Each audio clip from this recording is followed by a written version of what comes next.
Bom, bom dia, meu nome é Arlo e hoje eu vou apresentar um pouco mais sobre a etapa de Discovery para a matéria de criptografia e segurança de sistemas. É, primeiramente, para a gente entender o que se trata Discovery, né? Discovery nada mais é do que uma etapa de descoberta. É uma fase em que seja um atacante ou seja um defensor, ele analisa todo o site, a sua estrutura, o seu sistema e verifica o que está exposto ou o que existe na rede, qual serviço que está ativo e, e mapeia tudo isso. Então ele meio que anota e tem noção do que está exposto, do que está aberto na rede, se tem alguma porta aberta, se tem algum serviço ativo. Bom, e para isso a gente vai ter dois tipos de discovery, que vai ser o discovery ativo e o discovery passivo. Nesse caso, a gente vai trabalhar mais com o discovery ativo, mas para entender vale a pena também explicar sobre o discovery passivo. O discovery passivo, ele não tem contato direto com o alvo, porque ele é meio como se fosse uma investigação do alvo, né? Então, eu não tenho contato direto, mas eu investigo o alvo. E como que isso é feito, né? Através de site eu consigo analisar registros DNS públicos, algumas outras ferramentas também. Eu consigo consultar bancos de dados públicos, até bancos de dados antigos que já foram vazados, analisar tráfego de rede e dessa forma o alvo ele não consegue me detectar, porque eu estou apenas investigando. Diferente do Discovery ativo, eu já tenho, né, um envio de requests para o alvo para obter algumas respostas. Ou seja, eu vou enviar alguns pacotes para o meu alvo para obter essas respostas, mas eu vou ter o ponto negativo de que eu sou mais detectável. É, e por isso existe tanto a parte positiva e a parte negativa de cada um. A parte positiva do passivo é que dificilmente você é detectável.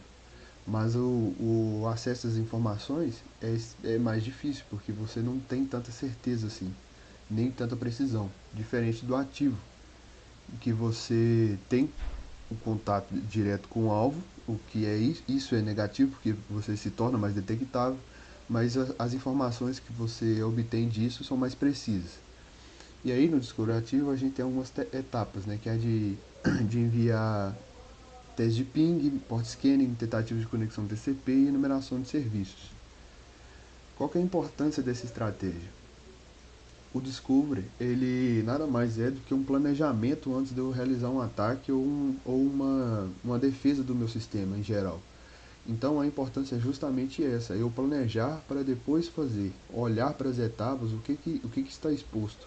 Porque não adianta de nada eu defender algo que eu não sei se está vulnerável. É como se a minha máquina estivesse vulnerável em algum ponto, mas eu só instalasse algum antivírus que não resolve esse problema. Então, para antes disso, eu tenho que analisar quais são as vulnerabilidades para aí sim corrigir isso, ou então aproveitar disso para realizar um ataque. É, e a estratégia faz exatamente isso. Ela reduz a incerteza, ela mapeia os perfis de ataque, ela vai priorizar alguns alvos, né, que, por exemplo, se eu tenho várias vulnerabilidades, eu tenho uma vulnerabilidade que ela é um alvo maior, porque talvez ela é mais vulnerável do que outras, e também vou ter uma base de exploração e mitigação, ou seja, eu posso tanto usar esse planejamento, essa descoberta, esse mapeamento para defender ou atacar um sistema. E aí eu começo a minha etapa de discovery, que nada mais é do que eu coletar informações. Para coletar as informações, eu diria que tem quatro etapas fundamentais e elas é como se fosse uma hierarquia de etapas, né? Primeiro eu identifico se existe algum host ativo. Esse host ele pode ser desde um computador, um servidor, um roteador ou uma câmera IP, até uma máquina virtual no computador. E um exemplo disso um exemplo que vem acontecendo bastante é essas câmeras IPs que facilmente as pessoas conseguem acessar elas, né? Porque elas prometem um custo-benefício bom, mas não entregam tanta segurança assim, porque por é, você consegue ter acesso às imagens dessa câmera até, vamos supor, do seu vizinho, alguma coisa assim, porque você sabe ali entrar usando IP, alguma coisa assim. Elas não prometem tanta segurança. Depois de identificar quais hosts estão ativos, eu vou verificar nele quais portas estão abertas. E aí essas portas elas podem ser desde um servidor web, um banco de dados, um servidor de arquivos ou até um malware, escutando alguma coisa, né? Dentro dessas portas eu vou ver se existe algum serviço em execução. Serviço pode ser um banco de dados, como um Apache, né?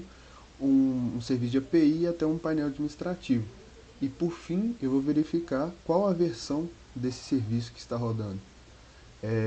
Essa verificação de versão é imprescindível porque a versão ela quer dizer também sobre a vulnerabilidade. Se eu tenho um programa com a versão desatualizada, pode ser que eu tenha uma vulnerabilidade ali que ainda não foi corrigida.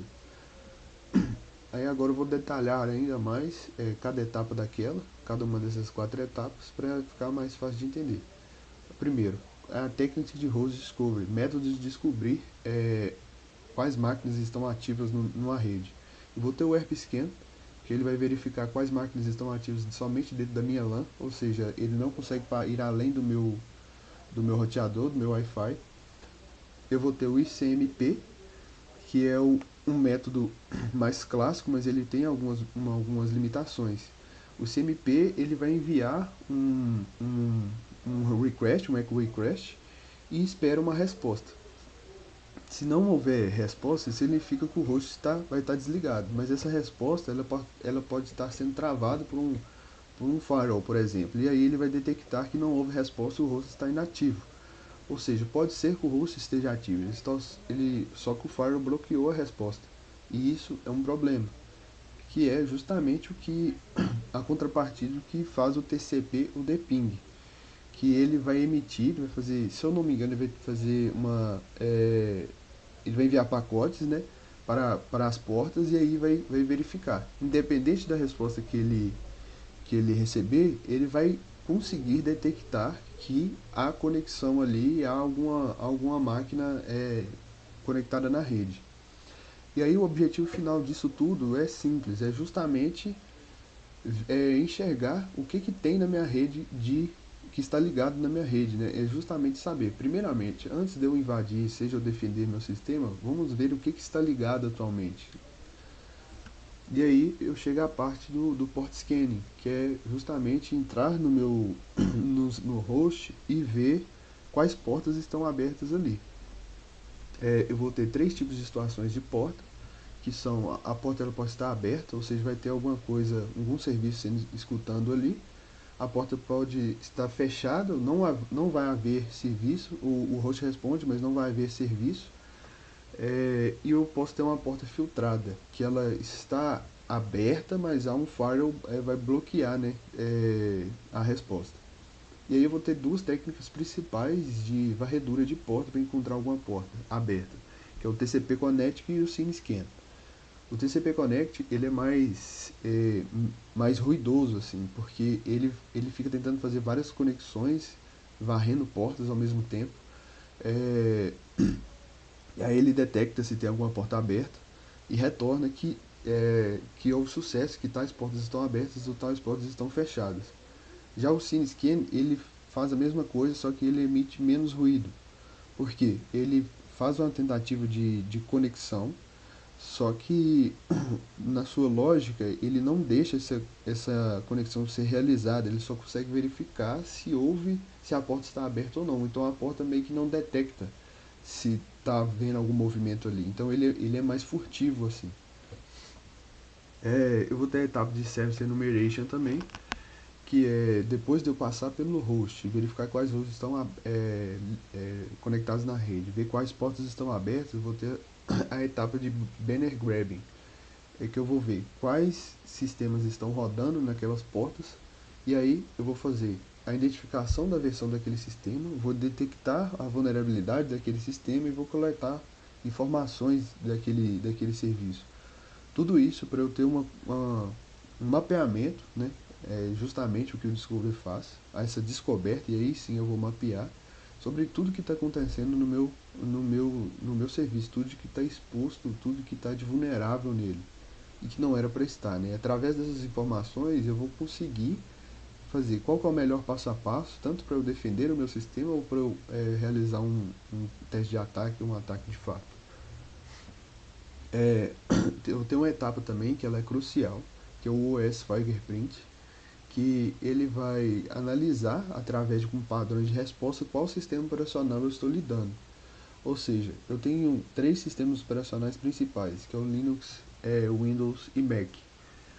Um ataque, ou seja, uma implementação de defesa ou ataque que eu faço no sistema, ele vai funcionar no Linux e não necessariamente vai funcionar no Windows. Então, para isso, eu preciso saber qual sistema operacional eu estou usando. Então, eu vou analisar as respostas desse sistema operacional e, através disso, eu consigo detectar se ele é Windows, o Linux ou Mac.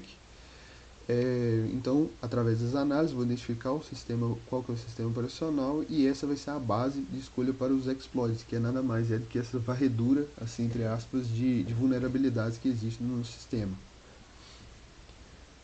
E aí vão existir diria que duas ferramentas e uma principal, que é o Nmap. O Nmap, ele é o mais completo, ele é um dos mais completos de todos, porque ele consegue tanto identificar hosts, portas abertas com serviços e até, como está escrito, estimar as versões de software. E o NetDiscover é mais focado em redes ARP. Né? O Nmap, tanto o Nmap quanto o NetDiscover, eu consigo acessar eles usando ferramentas que já vem no Linux, no Kali Linux. Além dessas duas ferramentas, que são as mais conhecidas, as mais populares, o Nmap consequentemente a mais famosa, o Linux conta também com dezenas de outras ferramentas que colaboram para isso também, para outros tipos de funções, para outros tipos de varreduras, diversas situações. Né? E aí eu tenho os riscos e impactos disso. Eu vou ter o mapeamento completo da rede, ou seja, eu vou conseguir enxergar de fato a estrutura de toda a minha rede, se existe algum host ali ligado que não era para estar, se existe alguma porta aberta que era para estar ou bloqueado por um firewall ou era para estar fechada. Vou ver se tem um serviço desatualizado, tudo isso mapeado. Eu vou ter a identificação de serviços vulneráveis, como eu disse anteriormente.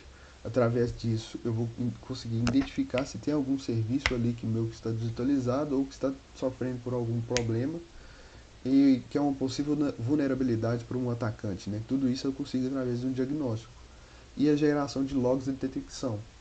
Essas etapas, esses processos e o uso dessas ferramentas, infelizmente tem um ponto, diria ali que negativo, né? Que é fazer tudo isso, eu sou facilmente detectável. Então, é eu escolher entre ter informações precisas e ser não tão furtivo assim. E aí eu venho o Discovery na defesa, que é na parte de defesa, mais de defesa do que de ataque, né? Eu vou ter as auditorias internas, ou seja, o Discovery não é só apesar da gente citar muito sobre ataques no geral, ele também funciona para defesa, porque a partir do momento que eu mapeio todo o meu sistema, eu sei todas as vulnerabilidades dele, eu consigo atualizar, ou seja, melhorar o meu sistema.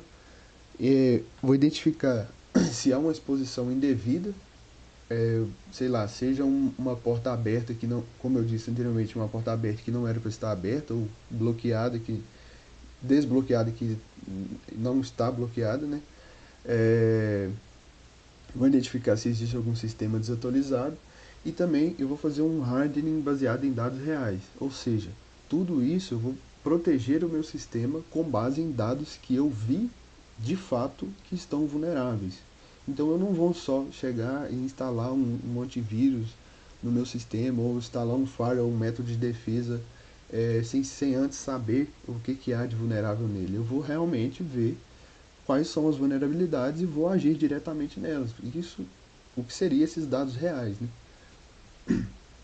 Conclusão, o discovery ele vai depender da pessoa, né? Se você quer, ele pode ser tanto uma base técnica para segurança quanto para segurança ofensiva ou defensiva.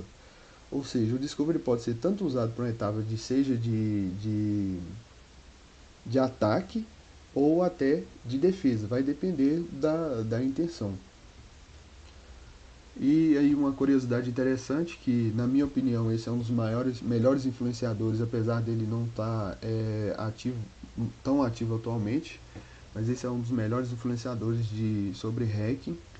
É, ele é um hacker ético, o nome dele é Gabriel Pato, e ele produz somente conteúdos relacionados ao hacking. Alguns dos conteúdos dele são bem interessantes porque ele mostra todo o passo a passo, seja codando ou fazendo algumas coisas, ele mostra se conectando é, em alguns hosts, invadindo algumas portas que estão abertas e verificando tudo isso que eu citei, ele mostra o passo a passo. A gente pode ter um exemplo aí que é tipo invadindo, é um site que pode invadir seu roteador.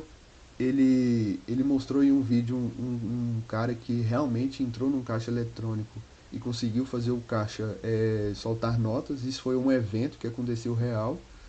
É, foi colocado um hacker para tentar entrar e aí esse evento aconteceu, teve plateia e tudo, e o hacker fez em tempo real.